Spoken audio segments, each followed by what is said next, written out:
EVGA wasn't just another company that makes GPUs, they were arguably the most beloved GPU company in PC gaming history. And honestly, that's not even an exaggeration. If you were building a PC in 2000s or in 2010s, EVGA was basically the dream brand. People trusted EVGA the same way people trust Honda or Toyota. You just knew they have your back. Why are they so loved, you might ask? Simple. EVGA had an absolutely legendary customer support. And I don't mean good for a tech company, no. I mean genuinely insane levels of support. Take this Reddit story for example. The guy bought a used GTX 1080 Ti, the card was already out of warranty, and the guy who sold it to him apparently hid overheating issues, so after buying it, it overheats and dies. At that point, companies would hit you with the classic, sorry, we can't help, no proof of purchase, out of warranty, not our problem. But EVGA? They accepted the RMA anyway. And when they sent him a replacement, they sent him an RTX 2070. Not just a replacement, they upgraded his GPU for absolutely free. And the craziest part? The guy didn't even have the required documents for this RMA, and he still got a free GPU. That's the type of thing that creates lifelong fans. Because EVGA didn't treat customers like just an order number, they treated customers like actual human beings. And stories like this can be found on YouTube comments and Reddit and in forums. You can find stories like this everywhere. That's how EVGA built almost a cult-like reputation amongst gamers. But it wasn't just support either. Their GPUs themselves were absolutely amazing. EVGA cards were known for having excellent cooling, great build quality, and some of the best overclocking potential ever. And EVGA took overclocking and squeezing performance out of a GPU very seriously. So seriously that they hired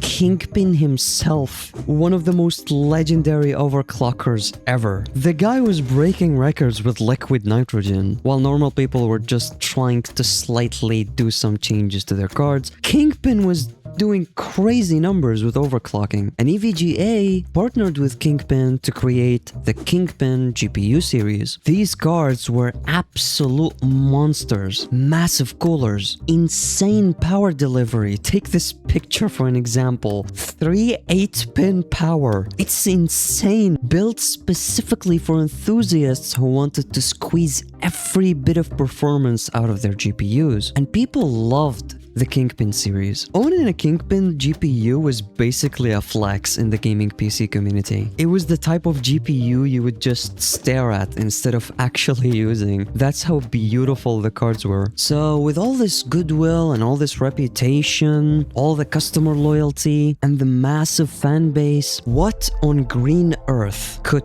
possibly stop EVGA from making GPUs? The answer is one word: NVIDIA themselves. NVIDIA has been the single worst company we've ever dealt with. So NVIDIA, fuck you. That guy was Linus Torvalds, the creator of Linux. Now imagine this: if this guy, Linus Torvalds, hated dealing with NVIDIA this much, imagine how horrible it must have been for EVGA. Because unlike Linus, EVGA's entire GPU business depended on NVIDIA. They were partners, or at least they were supposed to be partners. But over time, NVIDIA started treating partners horribly, especially EVGA for some reason, and things completely exploded around 2022. So picture this: EVGA is just chilling, business as usual, probably expecting NVIDIA to communicate the details about the upcoming RTX 4000 series. You know, important details, GPU specifications, power targets, MSRP pricing, and other critical information that EVGA must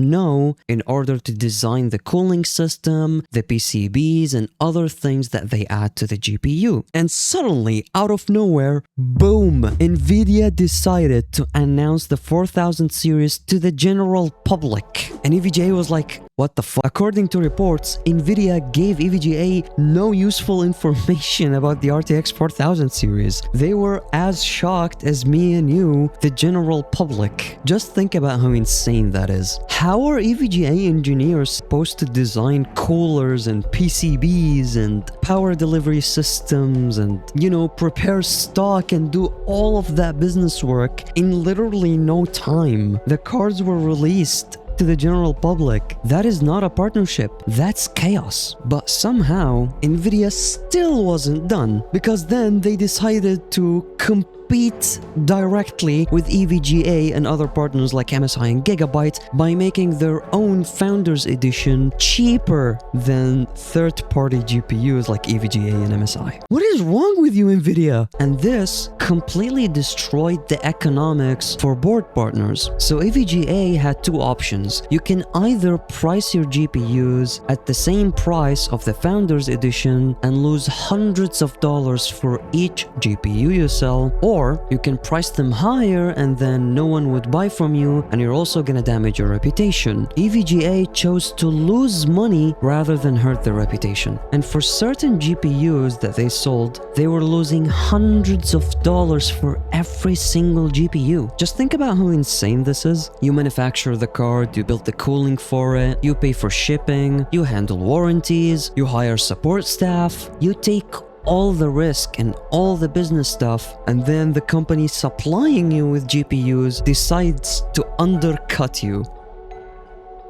That's like opening a pizza shop and the guy who's selling you dough decides to open a pizza shop and starts undercutting you. Like what is wrong with you, NVIDIA? How are you supposed to survive that? Eventually though, EVGA hit their limits. They were done. The RTX 4000 series was the final straw. After years of poor communication, shrinking margins, and getting squeezed by NVIDIA, EVGA was just done. So in 2022, EVGA announced that they were leaving the GPU market entirely. No RTX 4000 cards, no future NVIDIA GPUs, nothing. And the entire tech world lost its mind. Tech YouTubers were covering the story. PC enthusiasts were furious at NVIDIA. And a massive amount of blame went to NVIDIA, as they deserve, to be honest, because people didn't just lose another GPU manufacturer, they were losing arguably the best one. The company who actually cared about customers. The company that stood behind its products. The company who promised crazy warranties. And they actually cared and stuck to their words and promises. The company who replaced dead GPUs with newer models just to help somebody out there. And honestly, that's why EVGA disappearing hurts so deeply as a tech enthusiast. Not because they had the highest market share, not because they made the most money, but because they made the PC community feel like somebody actually cared about you as a customer. Now, to be fair, EVGA didn't completely disappear. They only left the GPU market. They still make